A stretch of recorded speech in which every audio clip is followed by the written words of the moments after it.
Shalom, this is Shemai1. I'm going to take you through a quick video.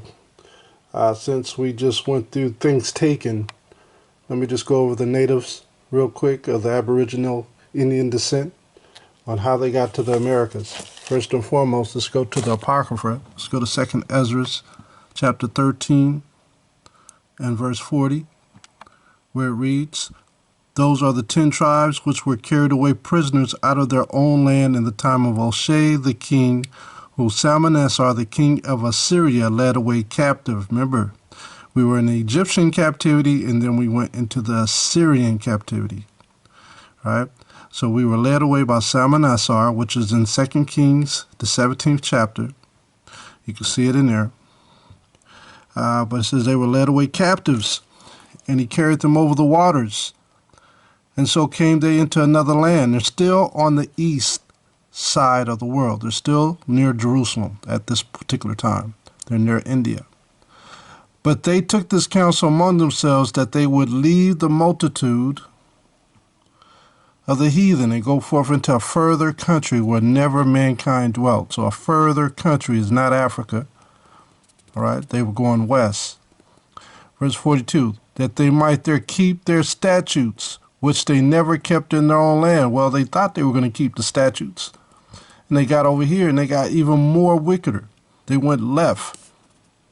Verse 43, and they entered into the Euphrates by the narrow passages of the river. They were exiting the east. For the Most High then showed signs for them and held still the flood till they were passed over. So they went under Africa's continent, at the bottom of Africa, which they call the Cape of Good Hope. So they went under there, right? Most High held still the floods because normally the waters are rough down there. There's seasons where the water is still. Verse 45, for through that country there was a great way to go, namely of a year and a half, and the same region is called Arsareth. So it took them a year and a half to get from the Levant area of the biblical countries over to the Americas. All right. Now they got over here to the Arsareth, and it doesn't explain what Arsareth is. Then dwelt they there until the latter time, and now when they shall begin to come, the highest shall stay the springs of the stream again, that they may go through. Therefore sawest thou the multitude with peace. Now it says, then dwelt they there until the latter times. Isn't it ironic? When Esau came over here, he created a religion called the Latter-day Saints. Why is that on this side of the world? It's not in Europe. But he knew, by coming over here, he knew that the tribes were here. That's why he created a new religion. He created many new religions. But the one religion that he created, based on this prophecy, is the Church of the Latter-day Saints, which was from the Catholic Church, which was not the truth. Then dwelt they there until the latter times, and now when they shall begin to come. So where did they go? To the Arsareth. So scholars knew where Arsareth was, just like Christopher Colombo. He knew where America was. He was a navigator. He knew how to navigate based on the stars and the sun. So this is how he got to the Americas. It wasn't no accident Christopher Columbus got here. He knew where he was going. And he knew that the 10 tribes that came here. If you watch that movie, 1492, he tells Christopher Columbus is having a dialogue with another nautical professional who tells him the Israelites went west.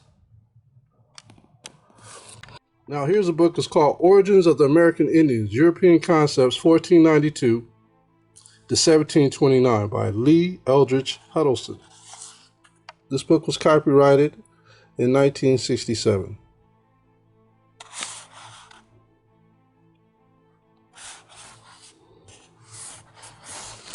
All right, so if we go to page 85, let's read down here at the bottom.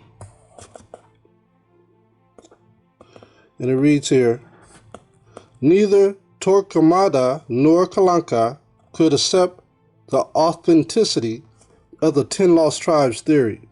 Yet the anonymous author of Isagoge of 1711 accepted the story of Esdras to the extent of calling America what? Arsareth. So he knew that Esdras was a biblical scholar and a prophet, and he knew that Ezra had prophesied where these 10 tribes went, and he knew that this place was not in Africa.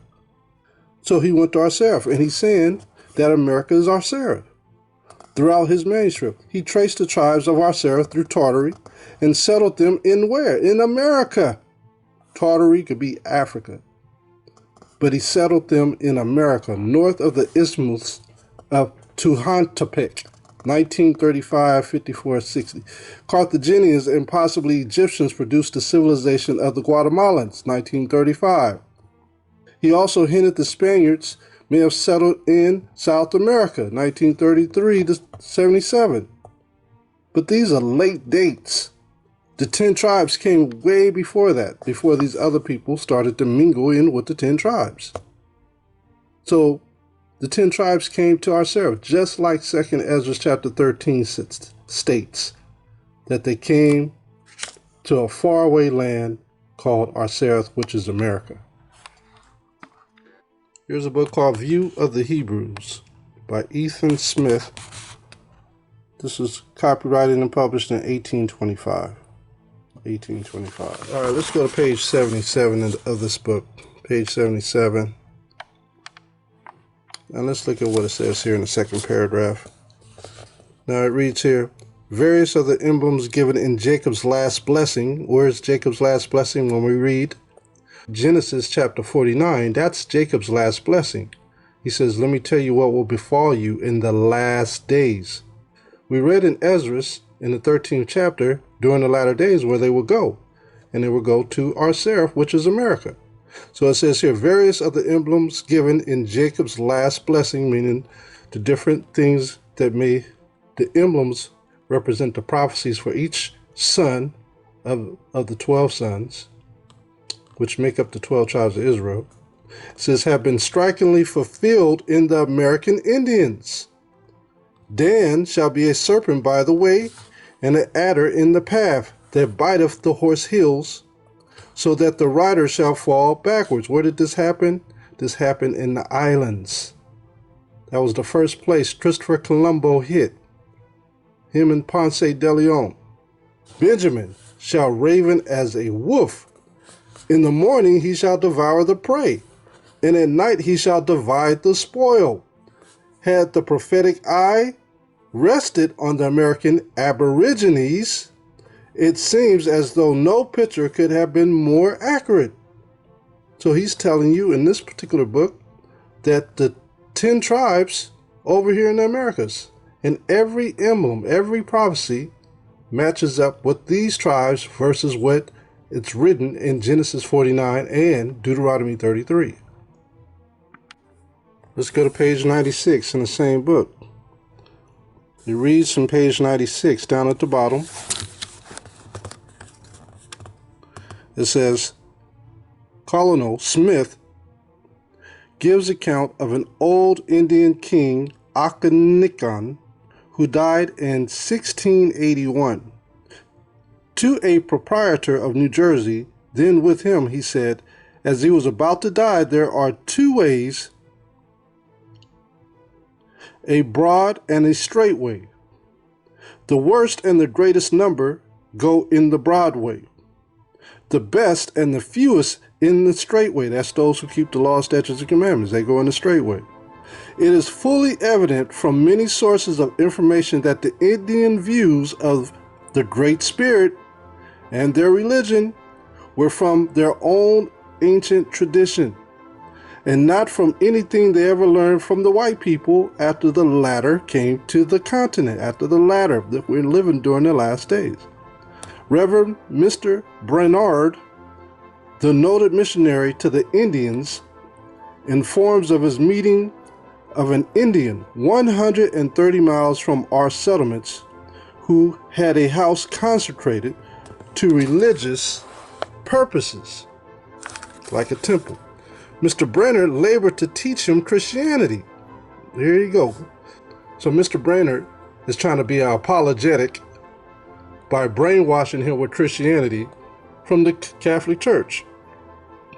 Mr. Brainerd labored to teach him Christianity, but some of it he utterly rejected, saying the Most High had taught him his religion, and he would never turn from it. See that? He lamented that the Indians had grown so corrupt. He related that above 5 years before he, having been lived at ease as the Indians did, became greatly distressed and thought he could not live among the Indians. So he knew that his people, they got very, very corrupt. They came over here to keep the laws, and they got more wickeder. And for some months he lived retired from them in the woods. At length, he said, the Great Spirit had comforted him, that since that time he had known the Great Spirit and tried to serve him, that he loved all men, be they who they may. Talking about his people, as he never did before. He treated Mr. Brainerd with great courtesy and seemed hearty and affectionate in his religion or his belief, but so tenacious of his own traditional views that he would not receive the peculiarities of Christianity. So the Christianity that these people taught was not the understanding of the Israelites. Let's drop down and notice what it says here. So this old Indian was at the end of his life, and he didn't understand Hamashiach coming into the earth. The Roman Catholics did teach about Christ, but they taught about Christ the wrong way. They probably had an image and showed them all these different things, and it was not sitting right with this elder of the Indian tribes. It says here, he should therefore continue worship God in the way he had been taught, evidently meaning taught from Indian tradition. The old Indian had been informed something of the religion of the Roman Catholics. Now you see what Mr. Smith was teaching them. He was teaching them Roman Catholicism, which had nothing to do with the Israelites' understanding. But he said he did not believe the Great and Good Spirit ever taught them any such nonsense. He called the Roman Catholic Church nonsense. He therefore concluded that the Indians' old way of worshiping the Most High was better. So these are Israelites in Arsareth who knew the old way, but some have went away from the truth and went away from righteous paths and started doing evil. And then you got the Roman Catholics coming over here trying to brainwash them into another form of religion, another gospel, another Jesus, another Yahawashi. All right, so now we're going to go into this book. It's called Stolen Continents by Ronald Wright. And this book was written by Robert Randall. It was for Robert Randall in 1945 to 1990. But it was actually copyrighted in 1992, right?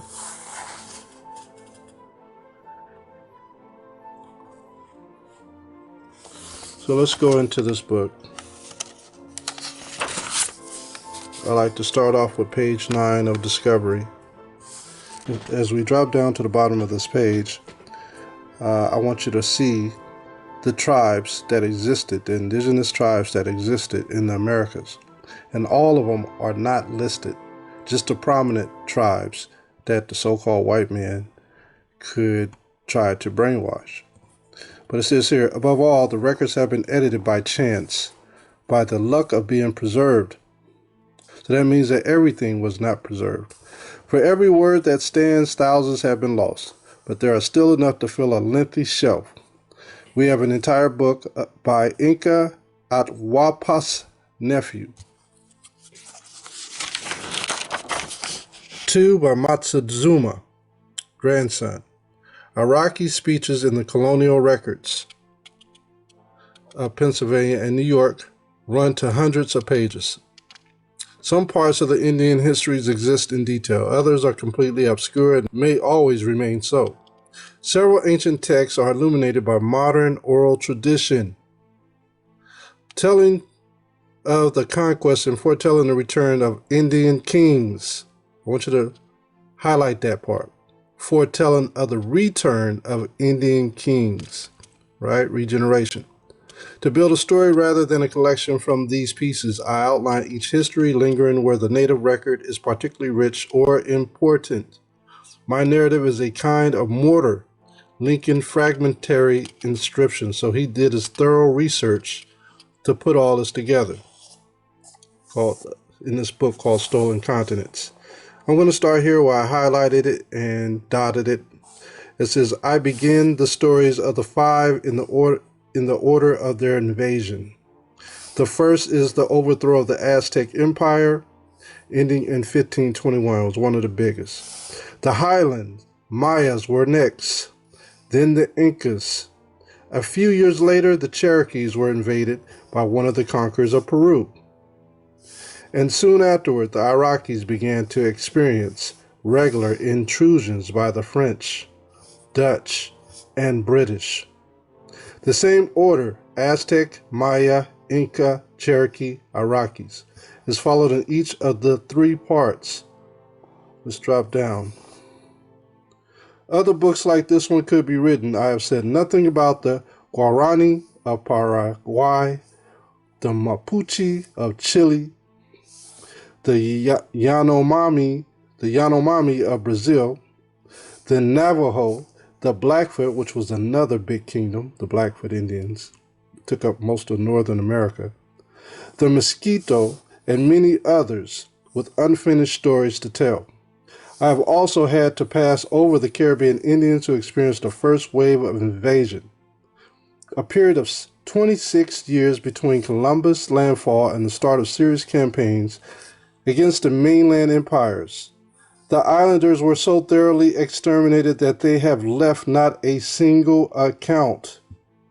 So all these tribes were dominated by the British, by the French, by the Dutch, and even by the Spaniards. Let me read this last paragraph. The five I have chosen must therefore stand for the many who will never tell their stories because they are extinct. The silence of the Caribbean Taino, those are the Puerto Ricans, the Newfoundland, Butuc, and the Ona of Tierra de Fuego is the most terrible eloquence of all. So they massacred these tribes, not only by sword, but also by diseases, also by slavery, by slave ships. All right, we cannot forget the slave ships. Where did they take them? They took some to the islands, they took some to Europe, they took some to Northern Africa. Okay, I'm going to read 2 pages in this book. One is on page 135 and then another page. So let me get right to it because my juice is fading fast in this camera. It reads here, in 1762, a Delaware named Neolin, the Enlightened, returned from a spiritual journey to the Creator's dwelling place. There, the Master of Life had shown him why his people suffered and given instructions for revival. So now he's praying and an angel has spoken to him. Right? I am the maker of heaven and earth, the trees, lakes, rivers, men, and all that thou seest. And because I love you, you must do my will. Whose will? The Father's. You must avoid also that which I hate. I hate you to drink as you do, until you lose your reason. I wish you not to fight one another. So they were drunkards and brawlers. The land on which you are I have made for you, not for others. So what does that tell you right there? It was not made for the British, the Dutch, the French, the Spaniard. It was not made for them. It was made for the Israelites. That's why it's in 2 Ezra chapter 13. Wherefore do you suffer the whites, the Edomites, to dwell upon your lands? Can you not do without them before those whom you call your white brothers had arrived? He's telling them that they call Esau their brothers. Did not your bow and arrow maintain you? You needed neither gun, powder, nor any other object. The flesh of animals was your food, their skins your raiment. But when I saw you inclined to evil, I removed the animals into the depths of the forest. They ran, just like during the days of Noah when he landed on shore. The Most High put the fear into the animals where they ran from Noah, Shem, Ham, and Japheth.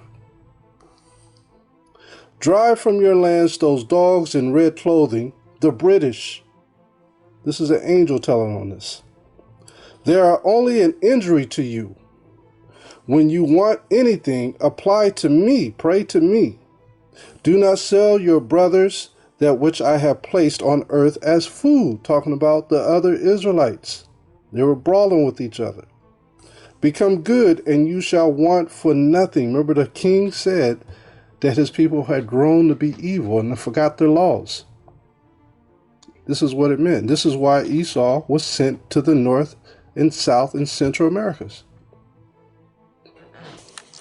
to bring affliction so they could pray to their father and seek his will. Let me take you to one more. So now you see how out of line they were. Let's go to page 235 of this book. And I'm going to drop down here where this brother also had a contact with an angel as well. I'll start here where it says there. It says, there was even a curious encounter with the Iraqis, region's main competitor. Now the Iraqis, a lot of the Israelites who left Spain and Portugal came into the Iraqis and had many children in this particular place. All right. So it says here, it appeared that his hands and feet were torn by iron nails. Then said the man, they slew me. So I have gone home to shut the doors of heaven, that they may not see me again until the earth passes away. Now it is rumored that you, Handsome Lake, are but a talker with spirits. Now it is true that I am a spirit of him who was murdered. Now tell your people that they will become lost when they follow the ways of the white man, of the Edomites. He said they will become lost for a lack of knowledge, not knowing who they are. So it says here, it's telling you who visited them. It says, so Christ, the anointed, himself warns against what? Christianity. I'll say that again. So the Hamashiach himself warns against Christianity, because when the Hamashiach was here, he wasn't keeping Christianity. Remember, the Israelites were called Christian when they were in Antioch. In the book of Acts, the 11th chapter, they were called, but they weren't. They were practicing the ways of the anointed one. But when Hamashiach was here himself, he kept the ways of the prophets and the laws in repentance. Yet Handsome Lake drew from Christianity, especially Quakerism, elements that could strengthen Aboriginal culture and reshape it for a changed world. Most important were temperance, nonviolence, frugality. To enforce these moral precepts, he emphasized good and evil in a more personal way than before. People could now expect to be judged in the afterlife.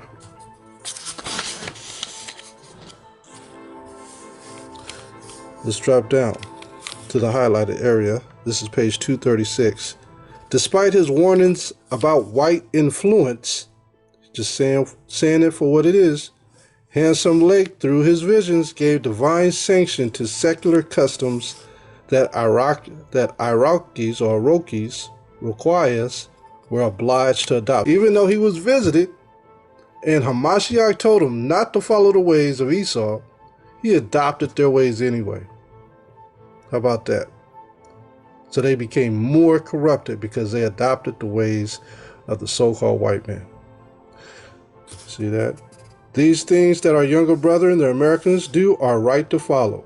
Now the first, the white man works on a tract of cultivated ground and harvests. So he's curious, and he's falling for the so-called white man because it's a new Christianity. It's a new gospel. It's a new Jesus. It's a new Hamashiach. So now let's go into this page, 199, and let's see how the Edomites started to take over the identity of the Native Americans. Let's start here where it says visitor.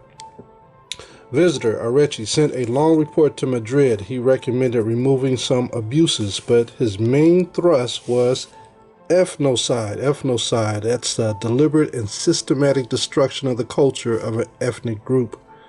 The destruction of a nationality by eradicating its leaders, identity, and culture, right? So this happened with the Negroes and the indigenous Indians. With the fanaticism that Spain had or has used against her Moors and Jews. So we know that the Jews were black in Spain and Portugal, and so were the Moors.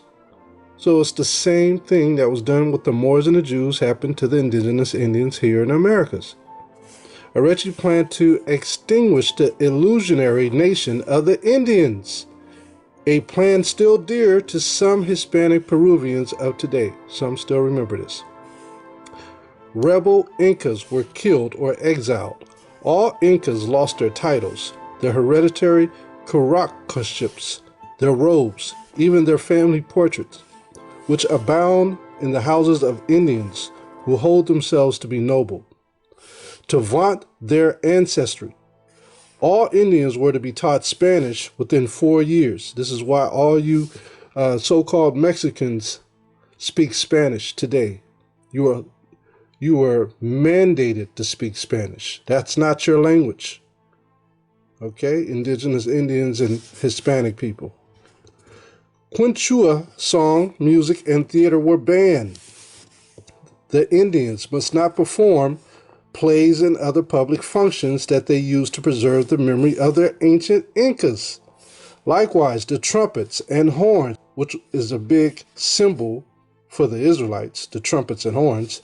The trumpets and horns that the Indians use in their ceremonies must be forbidden and taken away, just like in 2 Maccabees chapter 6, verse 6 through 9.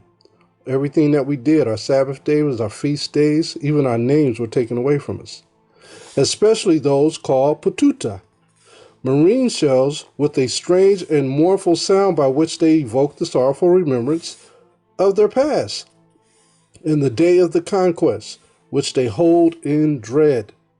I put down below blowing of the trumpets. That's similar to what they did here. They took away their trumpets. But the Incas were not to be forgotten, and Inkari would live again. So in this book, they continue to reiterate that the regeneration of the kings of this land are going to come back. Now, I want to take you to page 303. Now, this is the desecration of our identity here. Page 303. Let's go down here. Let's start at when. When the Cherokee Nation fought the Dawes Act, now this Dawes Act is very critical for what happened to our people in the indigenous Indians, to our people here in the Americas. When the Cherokee Nation fought the Dawes Act in the courts, Congress answered with the Curtis Act of 1898 because they were starting to follow the so-called white man and doing everything that he did. They wanted to do things according to his laws in their own land. It says, which dissolved the national governments of the civilized tribes and abolished indigenous land tenure. The bill was passed by the House after 3 minutes of debate. Oil, a substance as deadly to Indians as gold, had been found. So when this happened, everything changed. Now it says here, as soon as word got out that the land allotment was coming, thousands of whites, with the help of crooked lawyers, got themselves enrolled as Indians. So the Edomites became what? Indians. This is what they do. They become something that they're not, just like they became the Israelites and they weren't the Israelites. These white Indians then connived with corrupt members of the mixed blood elite in the final pillage of the nation's patrimony. This nefarious, tyrannical Curtis Law wrote a Cherokee named Tukasti, dishonors the social life of our people and reduces all the noble fathers and mothers of our country to moral condition of pimps and prostitutes. Another Cherokee, Mary Cobb Agnew, reflected in 1937, we Indians got our homes rebuilt after the Civil War and were doing well when the government took another shot at us and set up the Dawes Commission. So after they followed after the so-called white man and getting their courts set up, getting their constitution set up, everything in likeness to the so-called white man, to the British, the Dutch, the French, and the Spaniards, then they pulled the carpet off from under them. So prior to that, when they were trying to be like the Edomites, they were also enslaving their own people, and even enslaving the Negroes who were slaves over here, which were their brothers. And now the carpet is being pulled off from underneath their feet. Because these are the children. Remember the chief, he said that his people had sought out to do wickedness and did not follow the ways of the Creator. We owned all the land as a whole and could farm all we wanted to, as long as we didn't infringe on the neighbor's land. We had a good government of our own, just like we had back in Georgia.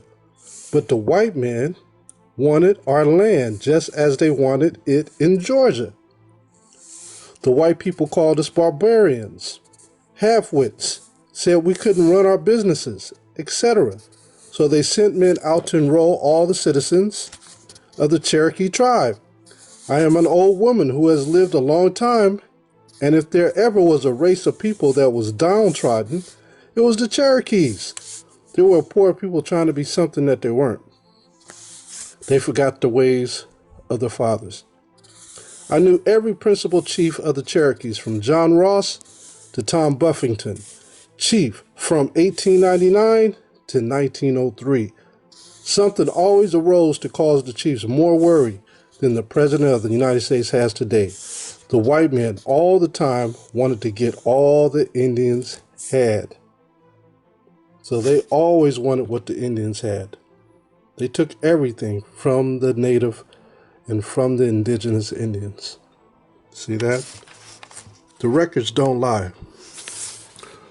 It says here, if America had been twice the size it is, there still would not have been enough. The Indians would still have been dispossessed. See that? So the so-called white man took over the Indians' heritage because of the gold and the oil. The oil was just like gold. It was money. So they created the Dawes Act, and they had lawyers come in and say that they were Indians, and then you had a whole race of new Indians. These are the Caucasian Indians. Right? So what happened to the original Indians? The original Indians look just like your Negroes. The original Indians look just like the so-called dark Indians who were in Oklahoma, Colorado. See, here's the thing about the Blackfoot tribe. That was one of the biggest tribes in the Midwest. That was their Western name, Blackfoot Indians. All the tribes that they couldn't control, like the 5 civilized tribes, they had to kill off because they wouldn't listen to them. They were keeping the ways of the fathers. They were running the so-called white man out. But these 5 civilized tribes, which were also the very big tribes, helped put an end to the other tribes. All right? So this is what they get for betraying their brothers. Let's go into this book. It's from Ivan van Sertima. They Came Before Columbus. This book was printed and copyrighted in 1976. Right here. All right. I want to take you to page, I don't know what page this is. It's not printed with a page on it, but it's in the middle of the book. But this is what the true Native Americans look like. You can see this painting right here. You can see they have their beards. You see their skin complexion. These are the true Native American Indians. Look, it says here, Plate 17, bearded Negroid wanderers in medieval Mexico. See that? From the Mixtec Codex, let me zoom out. From the Mixtec Codex, Dorenberg, 14th century. Note beards, lips, noses of these foreigners, who are represented with black skins. While pictorial representation here are not as photographically realistic as some of the terracotta portraitures, alien and distinctive features are emphasized. There are some who are lighter than this because they had mixed with the Spaniards, they had mixed with the other nations that came over. But the original Mexicans, this is what they look like. Now, let's look at something else.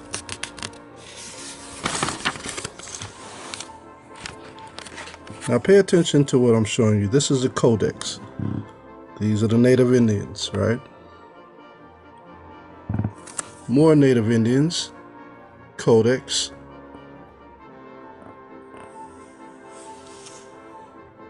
More examples. And more examples.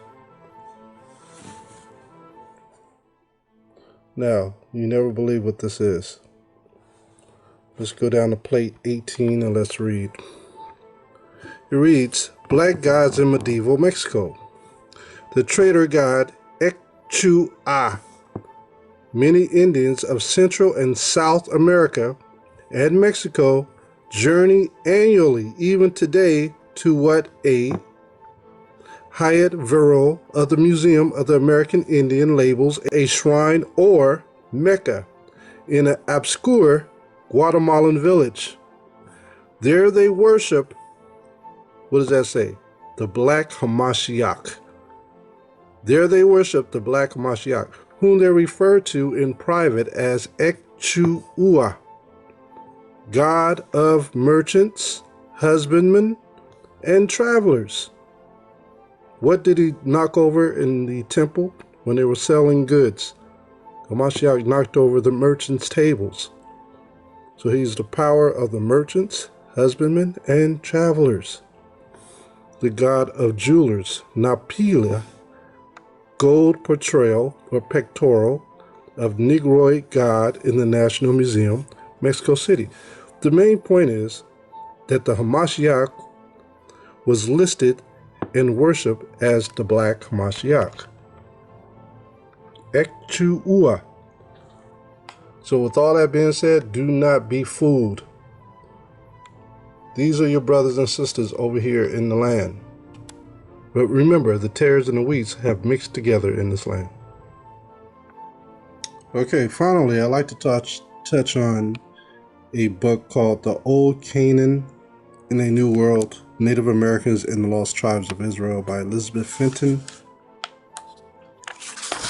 I'd like to touch on this book because it has some really good information in here. This book was published in 1978. All right, 1978. I'd like to go to page 53, and I would like to read here. It reads, Judah Eliot explains when they were dispersed, talking about the 10 tribes, it was westward to the uttermost ends of the western world, and among a people whose language was utterly strange to them. Were there people in the Americas prior to the 10 tribes coming over here? Absolutely, because of the breakdown of the Tower of Babel. There were people that were here. So the 10 tribes did come here and they encountered other people. All right. There's so much written on the Native American Indians, you cannot even ignore it. And so you have to go into books to find out the research done on these people. You just can't ignore it. You know, you would rather read it, study it, and through extrapolation, recognize what's real, what's truth, and what's not truth. And so that's the intellect that you have to have when you study the scriptures and know prophecy with intelligence and then do your research. So this is research that a lot of people ignore. I'm not going to ignore it. I'm going to continue to bring it out. I am not the Most High, and I am not the one to say who is Israel and who is not Israel. But I do know this, that Israel was a people of color. They were of the darker hue, mostly fitting the Negro and the indigenous Indian. With that being said, this information is really important when it comes to extrapolating the truth. So now I'm going to read this insert. This is on page 94.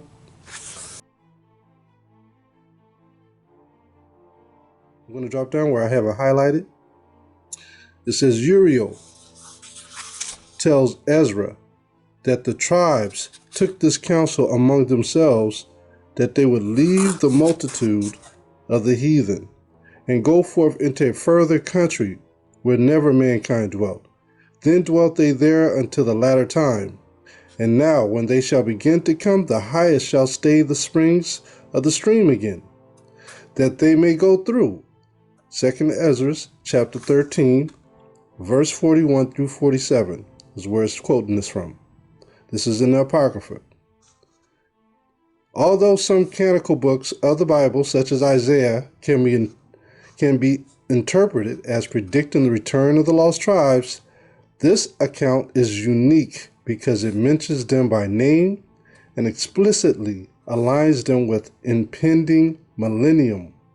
In this way, 2 Ezra offers seekers of the tribes something no other text does, a clear assertion that the kingdom of Israel still exists as a coherent nation on the globe, and that its return will coincide with that of the Hamashayac, which they call Christ here. In addition to providing the most explicit prophecy regarding the eventual return of the tribes, 2 Ezra holds a special place for seekers because it names the tribe's location, describing them as traveling a year and a half. The book places the tribes in a land called Arsareth, 2 Ezra 13, verse 45. As V. Ben Dor Benite notes in his History of the Lost Tribes, the word Arsareth, first coined in Esdras, became a ubiquitous code for the search for the tribes, though it most likely a portmanteau of the Hebrew phrase Eretz Arith, meaning another place. Arsareth morphs into a physical space in imagining of the lost tribes, a land just beyond the known world, where the tribes are always on the verge of being discovered. Is a real place, and that real place is in the Americas. This is where Arsareth is, another place.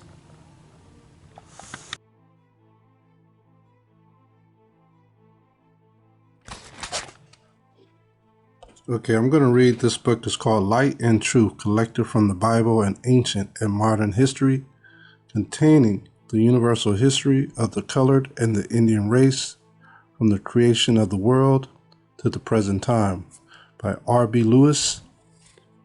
This was published and copyrighted in 1844. We're going to go to page 250. Where it says the Indian tribes in America. And we're going to drop down here where it says arguments in favor of the Native American being the descendants of Israel. I'm going to read this paragraph. It says, O Israel, Israel, whom they have scattered among the nations. The Most High shall assemble the outcasts of Israel and gather together the dispersed of Judah from the four corners of the earth. That's a prophecy. Woe unto them who have robbed me and have enriched themselves in land and blood and the souls of men. These natives all appear to have had one origin. Their language appears to have been Hebrew. The Indians have had their Ark of the Covenant.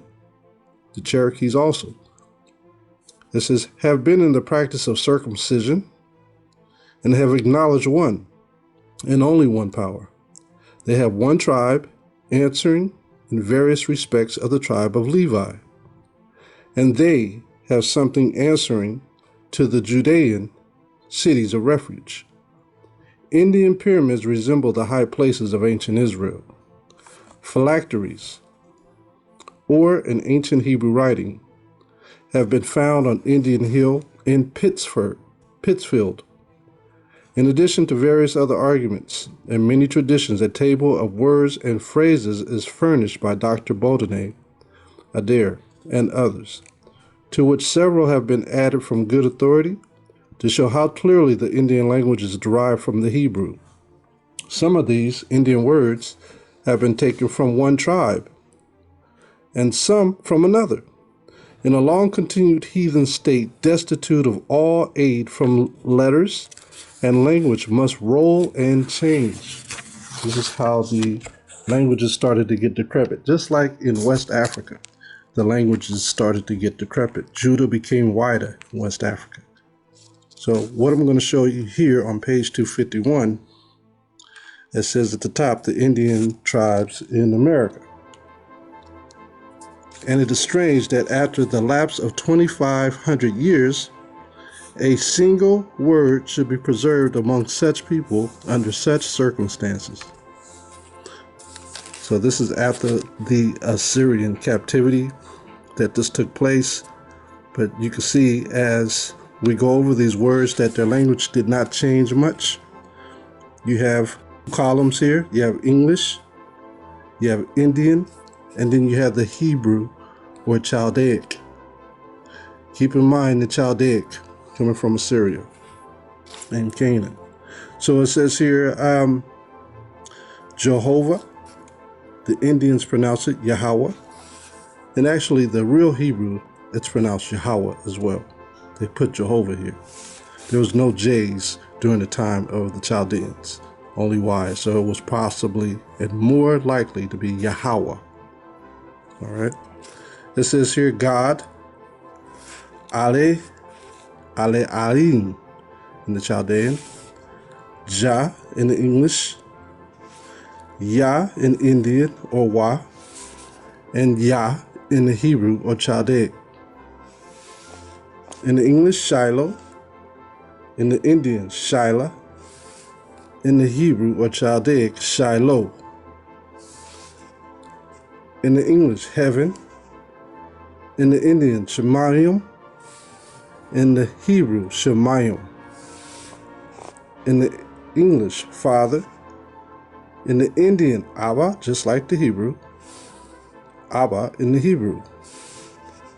Man in the English, Ish or Ishti in the Indian language, Ish in the Hebrew language. Woman in the English, Ishto in the Indian, Ishto in the Hebrew. I'm just going to read these words so you can get it. Wife, Awa, Ewa. Thou, Kaya, Ka. His wife, Layani, Layana. This man, Uwa, Uwa. Nose, Nakari, Nahari.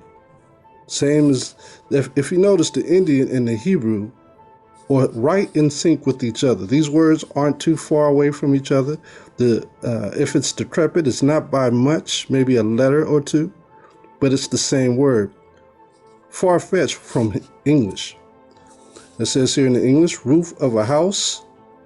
It says here, to Subana, Ora, Dubana. Winter, Korah, Korah, right? Just like you say Quran, Korah. Canaan, the Quran is to call. You put the N on the end of it, it's to call. But it's winter when you say Korah. Canaan, Kanai, Canaan. To pray, Faye, Falak. Now, Na, no. Hind part, Kayesh, Kash. Do, Janas, Yanan. To blow, Fabak, Faha. Russian wind, Roa, Ruach. Russian wind is the same as spirit or Holy Spirit. Kadash, Ruach, right? Ararat, Ararat, like the mountain, Ararat. Man of the Most High, Isto Alo, Ishta, Ayah, Allah or Allah, right? Allah, Allah, Allahayim. Waiter of high, priest, Sagan, Sagan. Parts of sentences, very hot, Hara, Hala, Hara. Praise to the first cause, Hallelujah, Hallelujah. Give me food, Natanya or Natanyi, Bomon. Latayi Bomon. The Hebrew and the Indian words are almost split on to the same versus the English. Now let's go down to the bottom where it says authors and authorities adduced to prove the tribes of Israel in America. Right? So they got all these inserts of the authors who tried to do the same thing with many other words and came up to the same conclusion, that the Indians were the Hebrews. Now let's drop down here to this paragraph here. It reads, according to these authors and scriptures of truth, the natives of America are the Israelites, the Jews, and as they are oppressed and driven from the land, a woe, a curse will follow. And who of us can stand? Can a rational doubt be entertained whether the above Indian words and parts of sentences were derived from their corresponding words and parts of sentences in Hebrew? If so, their adoption by savages at this distant time and place would appear miraculous.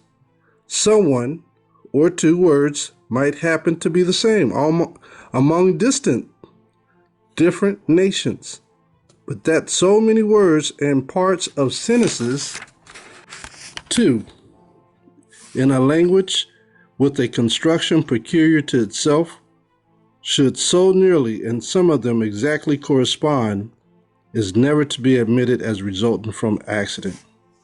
None of these words were by accident, that they sound like the Hebrew language. And if these words and parts of sentences are from their corresponding Hebrew, the Indians must have descended from the 10 tribes of Israel. See that? Let's jump. So from there, I want to take you to 254, which is right above on the next page here. Notice what it says. So these are proofs that the Indians are the Hebrews. Last paragraph on page 254. Governor Hutchinson observed that many people at the time of the first settlement of New England pleased themselves with the conjecture that the Indians in America are the descendants of the 10 tribes of Israel. Which Indians were in New England? It was the Pequots. The Pequots. They were a principal nation of the East. Now, the Pequots, I have this book called the Encyclopedia of the Northern or North American Indians. Notice it says North American Indians, not the Central, not the South Americans, not even the islands, right? Like the Puerto Ricans or the Boricuas. But they're all related, all right? So now, let me take you to page 475 in this book. And we're going to look at the Pequots because it mentioned New England. At the time of first sustained contact with the Indians of southern New England, that is, the early 1600s, the Pequots controlled a sizable portion of what is now eastern Connecticut, beginning near New London. Their territory extended northward along the ridge that separates the Thames and Connecticut rivers to the headwaters of the Thames. From that point, their territory ran to the present-day border between Rhode Island and Connecticut, and from their south to Long Island Sound, including the eastern part of Long Island, the total area encompassed some 2,000 square miles. Let's drop down to here. The first documented encounter between the New England region's native people and Europeans occurred in 1524 when Giovanni de Verrazzano sailed into Narragansett Bay. Unfortunately, Verrazzano did not identify the people with whom he met. They were the Pequots. These are the people who he encountered, the Pequots. And guess what? They were Hebrew. And you could trace these names back through the scriptures that the Pequots were under the Chaldeans in the scriptures. All right? So now I'm going to take you to the scriptures, and I'm going to take you to Jeremiah chapter 50, verse 21. Jeremiah chapter 50, verse 21. And it reads, "Give up against the land of Marithim, even against it, and against the inhabitants of Pakad. Now you remove the K, and you put the Q, and you get the same thing, Pakad. But it's the same, it's decrepit in the Indian language as Pequots, but they are the people of Pakad. It says, waste and utterly destroy after them, saith the Most High, and do according to all that I have commanded thee. A sound of battle is in the land, and of great destruction. So Israel, we're getting moved out of the land at this point. All right? And you can read the whole chapter, and they'll show you that they was from the Chaldeans. Verse 25, the Most High have opened his armory, and have brought forth the weapons of his indignation. For this is the work of the Most High, Yahawashi of hosts, in the land of the Chaldeans. So the Pequots, and the correct biblical word is Pakad, they got removed out of the land. They were considered the wise men of the land during the days of Assyrian. Let's go to Ezekiel 23 and 22. And it reads, therefore, Ahalabah, thus saith the Most High of hosts, Yahweh, behold, I will raise up thy lovers against you. These are our enemies. He raised up those that we loved. We loved our enemies more than we did the Most High. From whom thy mind is alienated, and I will bring them against thee on every side. The Babylonians and all the Chaldeans, Pakad and Shoah and Koah, all the Assyrians with them, all of them desirable young men, captains and rulers, great lords and renowned, all of them riding upon these horses. So-called people, the Pequots, were in Assyria. They were under the Babylonians as well. This is why when you read 2 Ezra chapter 13, that they were cast out of these lands because they were loving their enemies more than they loved themselves. So some departed from their enemies to learn the ways of the Most High in a distant land, which is Arsareth. So to add to the Ezekiel 23 and 23, there is a difference in spelling, one with a K, the other with a Q. Pakad would be pronounced Puguda or Pagudu, and that would refer to a group of Aramaean people who inhabited a region in Babylon, southern Babylon at that. They were conquered by the Assyrians. Pequot to Pakad. This also connects Israel to the Americas. Now I'm going to go to page 258 in Light and Truth. I'm going to read this highlighted part, the bottom of this page, and it reads, the Indians cautiously concealed their special religious rites from strangers traveling among them. The appearance of it was general. Dr. Boudinot assures that the Eastern Indians informed of its having been practiced among them in times past. The Eastern Indians are those of the Americas, in the Eastern hemispheres of North America.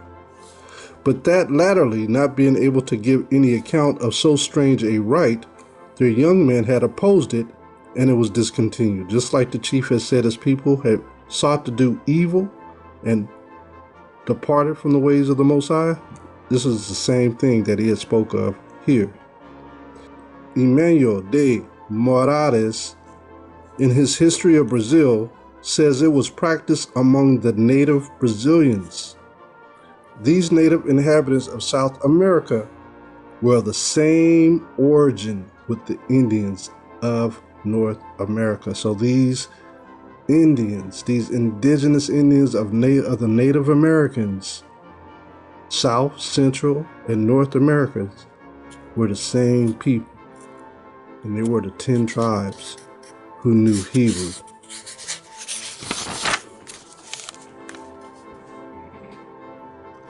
All right, I'm going to read here on page 260. It reads, their ancestors, they boast to have been under the immediate government of Yahweh, who was with them and directed them by his prophets.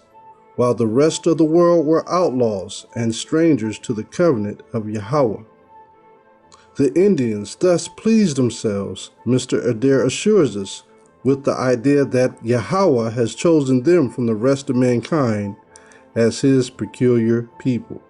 This, he says, has been the occasion of their hating other people and of viewing themselves hated by all men. These things show that they acknowledge but one power, Yahweh. All right? The same with Peruvia. Page 265 of the Indian Tribes of America in Light and Truth. I'm going to read the last paragraph, and we're going to come to a close in a second.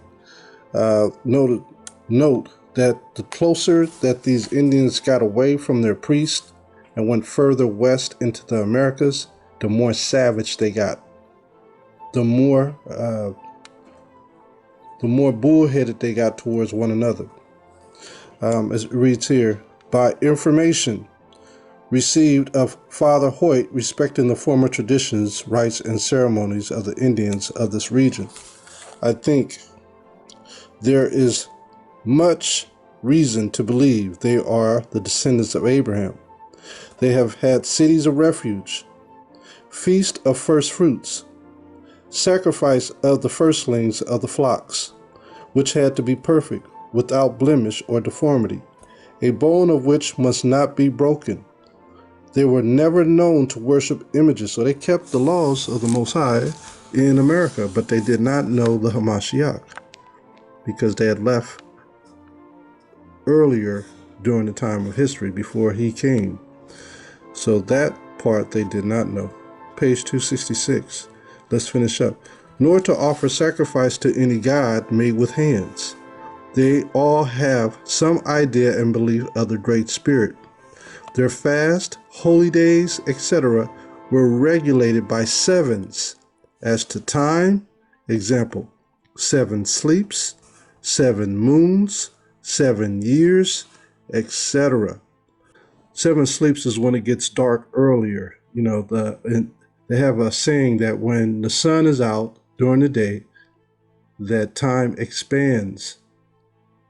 And then when the moon comes in, time contracts, which means darkness.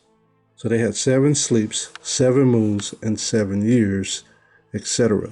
They had a kind of box containing some kind of substance which was considered sacred and kept an entire secret from the common people. This is sort of like the Ark of the Covenant. Said box was borne by a number of men who were considered pure or holy. If I mistake not, such a box was kept by the Cherokees. This before they became super wicked. And whenever they went to war with another tribe, they carried this box, and such was its purity in their view that nothing would justify its being rested on the ground, just like the Ark of the Covenant. All right, so just keep in mind, like it says here, but it is unaccountable upon every principle except that the Indians are the descendants of Israel. So they are the descendants of Israel, whether you want to fight against it or not. We have to respect the fact that these people, if they wake up to the truth, we have to allow them to come into the fold because they are the Israelites. Their forefathers are the Israelites who are from the outcast of Israel. Judah, Benjamin, and Levi became an outcast later. And with that, I'm going to say shalom. Blessing. This is the word of the Lord of hosts. I took you from the pastures and from following the sheep to be prince over my people Israel. I have been with you wherever you have gone and have destroyed all the enemies in your path. I will make you a great name among the great ones of the earth. I will assign a place for my people in Israel. There I will plant them, and they shall dwell in their own land.